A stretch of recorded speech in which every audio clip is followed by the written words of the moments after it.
Hello दोस्तों, नमस्ते, प्रणाम। आप सभी लोग कैसे हैं? उम्मीद कर रही हूँ आप लोग स्वस्थ होंगे, मस्त होंगे, अच्छे से होंगे दोस्तों।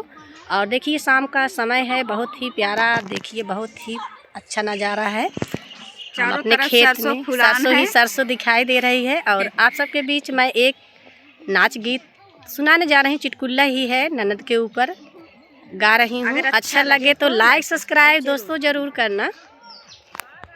नैहर में ननदी मोरी, नैहर में ननदी मोरी, कर लिया राम हो ससुरवा में करे पड़ी, ससुरवा में करे पड़ी, घरवा के काम हो ससुरवा में करे पड़ी। नैहर में ननदी मोरी, नैहर में ननदी मोरी, कर लिया राम हो ससुरवा में करे पड़ी, ससुरवा में करे पड़ी, घरवा के काम हो ससुरवा में करे पड़ी।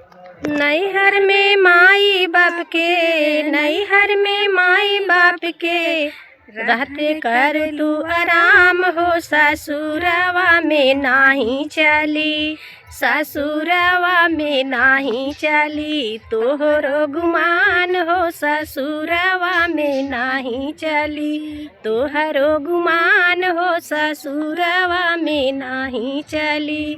नैहर में ननदी हमरी, नैहर में ननदी हमरी, कर लिया राम हो ससुरवा में करे पड़ी, ससुरवा में करे पड़ी, घरवा के काम हो ससुरवा में करे पड़ी।